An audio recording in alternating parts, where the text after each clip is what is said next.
The 19th century was a time of great progress. The Industrial Revolution was transforming cities, medicine was advancing, and science was beginning to illuminate the mysteries of life and death. But hidden within that century of innovation was a nightmare. A nightmare that haunted both the poor and the wealthy, the weak and the powerful. It was not the fear of war, nor the fear of disease, nor even the fear of ghosts or devils. It was something far more intimate. The fear of waking up in your own coffin. The fear of clawing desperately at the lid, of screaming into the suffocating darkness, and realizing no one could hear you. This was the forgotten terror of the 1800s, the very real possibility of being buried alive. Throughout history, people had whispered about premature burial. Ancient Rome recorded cases of the dead returning to life. In China, there were tales of bodies that moved after burial. In medieval Europe, villagers sometimes dug up graves only to find corpses lying in strange positions. But in the 1700s and 1800s, this fear took on new life. Epidemics swept through crowded cities, killing thousands. Doctors, overwhelmed by the sheer numbers of the sick, rushed to declare people dead. The problem was simple. Medicine was not yet precise. A faint pulse could be missed. Shallow breathing could go undetected. Someone in a coma or suffering from catalepsy might appear lifeless. And once that mistake was made, there was no going back. The grave was sealed. The earth was shoveled on top. And a living person was left to die in the dark. By the early 1800s, reports of premature burials filled newspapers across Europe. In France, one such story gripped the public. A young woman stricken with illness was pronounced dead and buried. Days later, her grave was reopened to move her body. What the gravediggers found horrified them. The coffin lid was splintered with scratches, her fingers were bloody, and her face was frozen in a mask of terror. In Germany, a man who had collapsed in the street was declared dead. He was buried quickly, but his family, suspicious of how sudden his death had been, insisted the grave be reopened. Inside, they found the man on his side, twisted unnaturally, his hands raw from clawing. He had suffocated in desperation. In England, the stories spread through broadsheets and pamphlets, each tale more gruesome than the last. Readers devoured these accounts, half horrified and half fascinated. The fear was no longer whispered in dark corners. It was now a widespread obsession. Why did this terror take such a strong grip in the 1800s? The answer lies in medicine. Doctors of the time relied on sight, touch, and guesswork. There were no machines to monitor heartbeats, no devices to track brain activity. A faint heartbeat could vanish under a doctor's fingertips. A coma might be mistaken for death. Even the methods of testing death were crude. Some physicians pricked bodies with needles or burned skin with hot irons. If the person didn't respond, they were declared dead. Others placed mirrors under the nose to detect breath, but shallow breathing could leave no trace of fog. With such uncertainty, mistakes were inevitable, and the mistakes fed the fear. Perhaps no case fueled the fear more than the story of Matthew Wall, an Englishman who collapsed in 1571. He was pronounced dead and placed in a coffin. On the way to his funeral, the pallbearers slipped on wet ground and dropped the coffin. To their shock, they heard banging from inside. When they opened it, Wall emerged, very much alive. He lived for many more years, and his village still celebrates his survival every October. But for every lucky survivor, there were countless who were not. In France, 1822, a woman's grave was reopened, only to reveal horrific signs of struggle. In the United States, a young girl in Virginia was buried during a yellow fever epidemic, only for workers to later discover her body twisted and broken inside the coffin. Each of these stories echoed across continents, reinforcing the terrifying truth: anyone could fall victim. As fear spread, writers turned it into art. Edgar Allan Poe, the master of Gothic horror, captured the obsession in his 1844 story, The Premature Burial. Poe wrote of characters who woke in coffins, who clawed at lids, who screamed until their lungs gave out.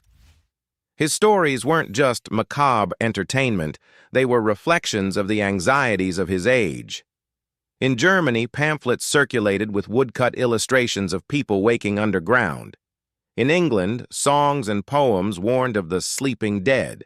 The culture of the 19th century was saturated with this fear. Death was everywhere, and so was the possibility of death being a mistake. As the century advanced, the obsession grew. Doctors began to face public pressure.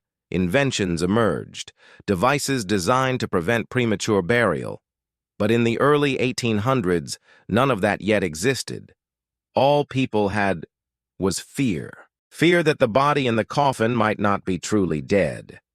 Fear that the graveyards of Europe and America might be filled, not with the dead, but with the dying.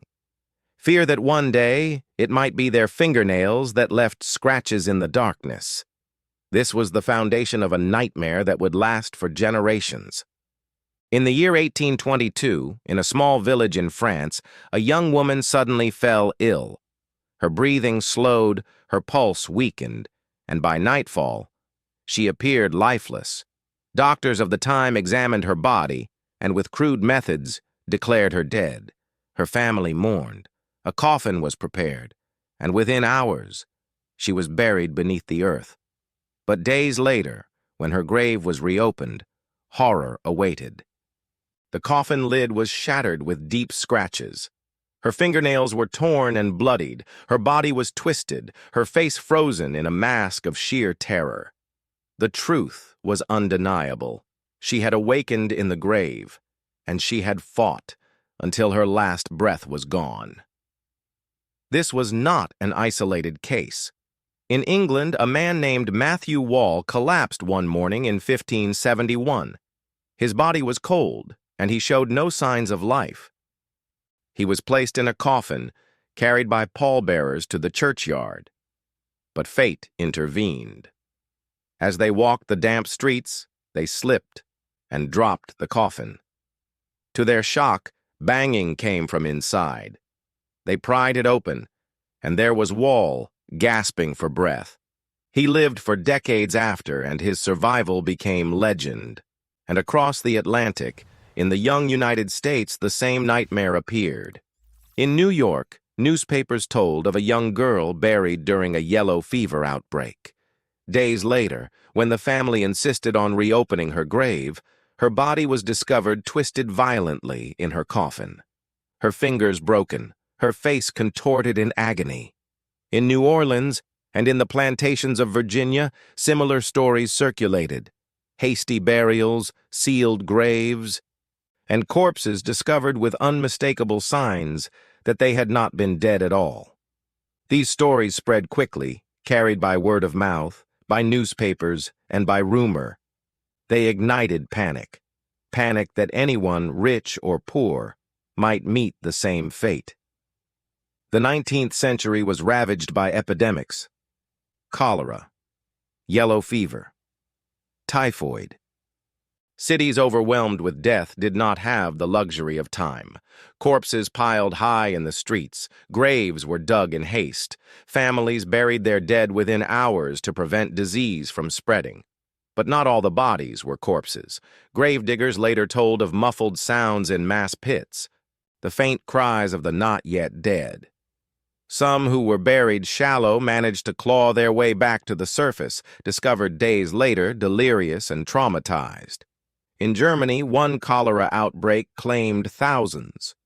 When graves were reopened during a later reburial, dozens of coffins showed the same chilling evidence: broken wood, torn nails, blood on the inside of the lid. And in America, yellow fever swept through the South. Doctors, desperate to stop the spread, ordered burials as quickly as possible. The result was catastrophe. The epidemic killed. But so too did the mistake of haste. Entire cities whispered of the unlucky souls buried alive in mass graves, their screams swallowed by the dirt. As the panic grew, families began demanding exhumations, terrified that their loved ones had been buried too soon.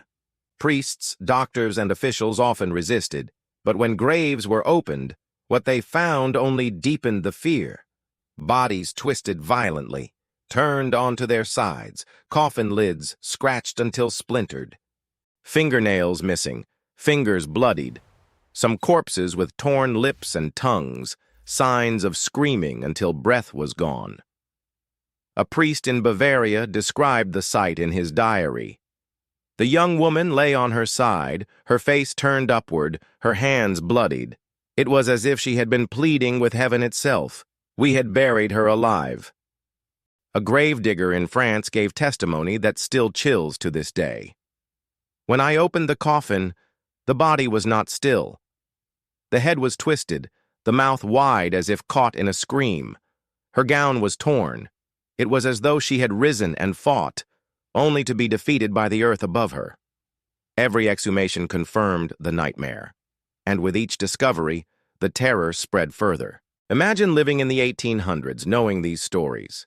Imagine walking past the cemetery, wondering how many coffins held not the dead, but the dying. Families began to take precautions. They would sit what was called a death watch beside the body for days, waiting, watching, hoping for any sign of life before burial. The wealthy delayed funerals, keeping bodies in their homes for as long as possible.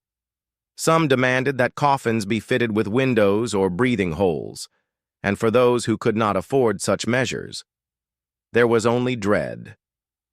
It was not uncommon for families to whisper by candlelight, "What if he is not truly gone? What if she wakes in the earth?" The psychological toll was immense. Death was always near in the 19th century, but never had people feared it in such a grotesque way. Not the act of dying, but the possibility of being buried alive. For every tale of horror, there were rare stories of survival. One man in Poland was placed in his coffin after collapsing, but as mourners gathered, they heard knocking. The coffin was opened, and the man sat upright, gasping for air. He lived another 20 years. In the United States, a woman pronounced dead after illness was placed in her family crypt. Hours later, a guard heard faint cries from within. When the crypt was opened, she stumbled out, pale and shaken, but alive. Eyewitnesses told of survivors clawing their way out of shallow graves, covered in dirt, eyes wide with terror, coughing up soil with every breath. These miraculous escapes did nothing to calm the fear. Instead, they reinforced the chilling truth. If some could be saved, how many more had been lost in silence? The survivors became living reminders of a nightmare that lurked just beneath the ground. The second hour of this nightmare revealed the horror in its rawest form. Documented cases, epidemics, graves filled with the living, families watching in terror, survivors who emerged from coffins, trembling and broken. By the mid-1800s, the fear of premature burial was no longer just rumor, no longer superstition. It was fact. A terror backed by evidence, by coffins that told the story in scratches and blood. And so inventors, doctors, and even governments began to search for answers. The result was one of the strangest industries in history, the age of the safety coffin. By the mid-19th century, the fear of premature burial had become so overwhelming that it gave rise to one of the strangest industries in history, the invention of the bee safety coffin. Across Europe and America, inventors raced to design coffins that could save the living dead. Some fitted their coffins with air tubes that stretched to the surface so a buried person could breathe. Others attached bells above the grave, with ropes tied to the corpse's hands. If the dead was not truly dead, the bell would ring. In Germany, Dr. Johann Taberger patented perhaps the most famous design, a coffin connected to a system of levers and cords. If the person moved inside, the movement would trigger a bell at the surface, summoning rescuers. Some coffins even contained food and water, lanterns, or ladders to allow the victim to climb out on their own. The sight of a graveyard filled with bell-rigged tombstones was unsettling, but for families gripped by terror, it was a comfort. the safety coffin industry thrived. But the question remained, how many people had already died in silence before these inventions arrived? There is a saying we use even today, saved by the bell. Most believe it comes from the sport of boxing, but some historians argue it may have a darker origin. In cemeteries across Europe, bells attached to coffins became a common sight. At night, graveyard watchers claimed to hear faint ringing carried on the wind. Sometimes it was a false alarm, a shifting rope, an animal brushing against the grave. But other times, the ringing was real. In a few documented cases, mourners heard the bell and rushed to dig. Inside, they found the victim alive, their fingernails bloodied but their life spared. But there were also darker tales. Bells that rang at night, too faint or too distant to be answered in time. By the time the grave was opened, silence had returned. The phrase "saved by the bell" may be a reminder, not of sport, but of the desperate chance at survival for those unlucky enough to wake beneath the earth. The fear of premature burial didn't just live in the graveyards, it seeped into every corner of culture.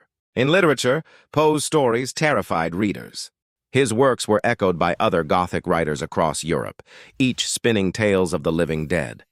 In art, macabre illustrations depicted coffins with bells, ropes, and windows. Painters showed figures clawing at their own tombs. In everyday life, families built private mausoleums equipped with locks, guards, and escape routes. The wealthy demanded that their burials be delayed for several days, just to be certain. Even funeral traditions changed. In some cultures, wakes, originally meant as mourning gatherings, became practical vigils. Families sat with the body for days, watching, waiting, whispering prayers that no sudden breath would disturb the silence. The fear shaped how entire societies thought of death. It was not simply the end of life. It was a gamble, a risk, a moment of doubt that could mean eternal rest or unimaginable horror. By the late 1800s, medicine began to close the gap between life and death. Doctors gained better tools. The stethoscope, invented in 1816, became more widely used and refined. Physicians learned to detect faint heartbeats, shallow breaths, and signs of coma. Mortuary science advanced. Death was studied with new rigor, and the chances of mistaking the living for the dead began to shrink. As confidence in medicine grew, the need for safety coffins diminished. By the dawn of the 20th century, premature burial had nearly vanished from serious medical discussion. But the fear never entirely left. It lingered in stories, in traditions, in the collective imagination of a century haunted by its own mistakes. The 1800s were a century of progress, but beneath the triumphs of science and industry lay a shadow of coffins scratched from within, of bells tolling faintly in the night, of bodies exhumed with faces frozen in screams. It was a fear born of ignorance, of fragile medicine, of epidemics that swept away certainty. A fear that one day you might awaken in a narrow box, trapped in darkness, with no one to hear your cries. Today we take comfort in modern science, in machines that can measure life with certainty. But for those who lived in the 19th century, there was no such comfort. For them, death was not final, it was a question. And for far too many, the answer came too late. This is the forgotten terror of the 1800s, the true horror of premature burial, a nightmare that was all too real.